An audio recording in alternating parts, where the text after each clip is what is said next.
मंजिल मिलेगी कि नहीं मिलेगी। अरे मंजिल मिलेगी कि नहीं मिलेगी ये तो नसीबों की बात है, और हम कोशिश भी ना करें ये तो गलत बात है।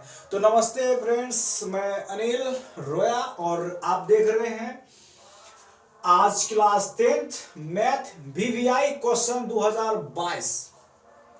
जो विद्यार्थी 2022 का एग्जाम देने वाले हैं तो उसके लिए तो मैं पहले ही बता दूं कि 10 नंबर जो है ये रियल नंबर से फिक्स हो गया उसका।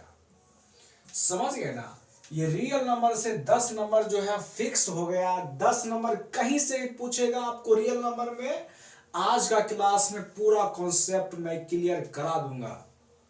तो देखिए, आपको जिस तरह से मैं पढ़ाऊंगा उसको आराम से शांति पूर्वक पढ़िए, और 2022 के एग्जाम में इससे आपको 10 नंबर मिलने वाला है। तो इसको बढ़िया से समझते हैं, गुड बॉय गुड गर्ल बन के तो समझते हैं पहला क्या है, हमको क्या क्या पढ़ना होगा उसको बारे में अच्छा से जानकार लेते हैं। देखिए, पहला है आपको वास्तविक संख्या पढ़ना होगा, दूसरा है परिमेय संख्या, तीसरा अपरिमेय संख्या, फिर शांत और शांत, फिर एलसीएम एचसीएफ, पाई, वर्ग, वर्गमूल। ये आपको पूरा एकदम कहने का मतलब पूरा कहीं से कोई तरह की दिक्कत होने वाला नहीं है। तो देखिए, सबसे पहले हम देखेंगे कि वास्तविक संख्या किसको कहते हैं। समझ गए ना, वास्तविक संख्या आपको सिर्फ समझा रहे हैं, आप कर लीजिएगा। वास्तविक संख्या परिमेय संख्या तथा अपरिमेय संख्या के समूह को वास्तविक संख्या कहते हैं। मान लीजिए ये दो है परिमेय संख्या, इसको पूरा इसमें मिला देंगे तो ये वास्तविक संख्या हो गया। कुछ भी ले लीजिए, दुनिया में कोई संख्या आ रहा है ना, सब वास्तविक संख्या है। ये भी वास्तविक संख्या है, कुछ भी आप इस तरह से लिखिए ना, सब वास्तविक संख्या है। कुछ भी लिखिए, सब वास्तविक संख्या है। लेकिन कहेगा कि परिमेय संख्या कौन होगा, कौन अपरिमेय संख्या। तो वास्तविक संख्या समझ गए, दुनिया में कुछ भी है परिमेय संख्या अपरिमेय संख्या के संग्रह को वास्तविक संख्या कहते हैं। आइए अब परिमेय संख्या की बात करते हैं। परिमेय संख्या जिसका वर्गमूल पूर्ण रूपे निकल जाता है तो वो होता है परिमेय संख्या, अर्थात वैसी संख्या जो p बटा q के रूप में हो और जहां q डज नॉट 0 हो तो उसे परिमेय संख्या कहते हैं। मान लीजिए कि ये पूर्ण वर्ग में है, क्योंकि ये किसका वर्ग है, ये √4 का वर्ग है। समझ गया ना, 2 दूना 4, तो इसका वर्ग है, तो ये परिमेय संख्या हो गया। यदि हम कहें तो नहीं कुछ तो बटा हम यहाँ पे 1 रख देंगे तो ये हो जाएगा परिमेय संख्या कि p बटा q के रूप में हो रहा है। और एक चीज आपको क्या है, q डज नॉट 0, अर्थात इसका मतलब क्या होता है कि q अनेक ऊपर वाला p बोलते हैं, नीचे वाला q बोलते हैं। कहने का मतलब q का मान 0 नहीं होने के लिए कह रहा है। यदि मान लीजिए q का मान यदि 0 आ जाएगा तो ये अपरिमेय संख्या हो जाएगा। समझ गए ना, ये इस तरह से मान लीजिए कि 5 बटा 0 देंगे तो ये अपरिमेय संख्या होगा, क्योंकि क्यों कह रहा है कि 0 नहीं लेने के लिए, लेकिन हम 0 ले लिए तो वो अपरिमेय संख्या हो गया। समझ गए, इस चीज को समझिए। तो परिमेय संख्या समझ गए।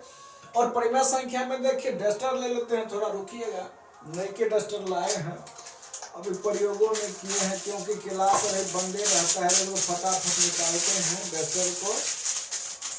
तो चलिए, हाँ, तो ये इसको पहले क्लीन करते हैं और इसको अच्छा से समझते हैं।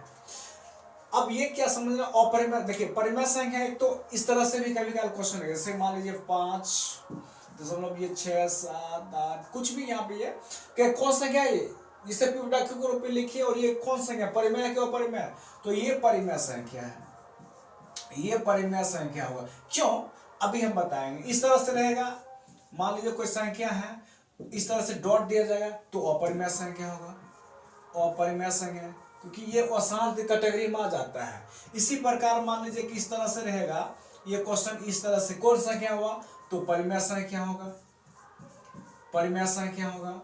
इस तरह से पूछेगा पाई कौन संख्या हुआ तो पाई भी अपरिमेय संख्या होता है, पाई अपरिमेय संख्या होता है, अपरिमेय। लेकिन पाई का जो मान होता है, पाई का मान 22/7, ये होता है परिमेय संख्या। समझ गए ना, लेकिन पाई एक अपरिमेय संख्या। हर बोर्ड एग्जाम में पूछता है कि पाई कौन संख्या हुआ, तो पाई कौन संख्या, पाई अपरिमेय संख्या हो। ठीक है, चलिए इसको भी क्लीन करते हैं। अब हम शांत समझ लेते हैं, शांत और अशांत किसको कहते हैं। जिसका भाग देते हैं, जो पूर्ण रूपेण कट जाता है, सब शांत होता है, और जो नहीं करता है कटते जाता है, कटते जाता है, भाग देते जाते हैं, उसको बोलते हैं अशांत। समझ गए ना? तो जैसे कि मान लीजिए कि हम 10/3 लिखते हैं, तो ये कौन शांत होगा, अशांत होगा?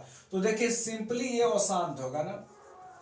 अब कैसे आप लोग यहाँ पे आप कर लीजिएगा मैथ कैलकुलेशन, यानी कि 10 में हम 3 से भाग करें, 3 तिहाई 9, 1, फिर यहाँ पे पॉइंट नहीं छोड़ना, सॉरी शेष नहीं छोड़ना है, दशमलव देंगे, 3 तिया 9, फिर ये 1 आएगा, फिर दशमलव है, फिर 3 तिया 9, ये आते ही रहेगा ना। ये इसीलिए अशांत हुआ ना। एक अशांत का एक दशमलव में कैटेगरी समझने के लिए आपको मिलेगा कि जिस संख्या के, समझ गए ना, जिस संख्या के हर में, मान लीजिए कि ये संख्या कुछ लिखते हैं, कुछ भी मान लीजिए ना, ये मान लीजिए उस ऊपर वाला को कहते हैं अंश और नीचे वाला को कहते हैं हर। ये वीडियो थोड़ा लंबा हो जाएगा, पता नहीं हमको समझाना है तो लंबा तो होगा ही, तो इसको बढ़िया समझिएगा। ऊपर वाला,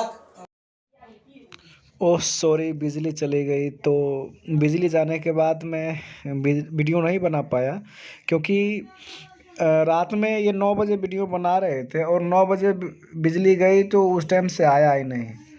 तो मैं इस वीडियो का अगले पार्ट शाम 9 बजे तक में अपलोड कर देंगे, और तब तक इसको देखिएगा, समझिएगा, और बहुत बढ़िया बढ़िया टॉपिक लाएंगे, और चैनल को सब्सक्राइब कर लीजिएगा। Thank you so much.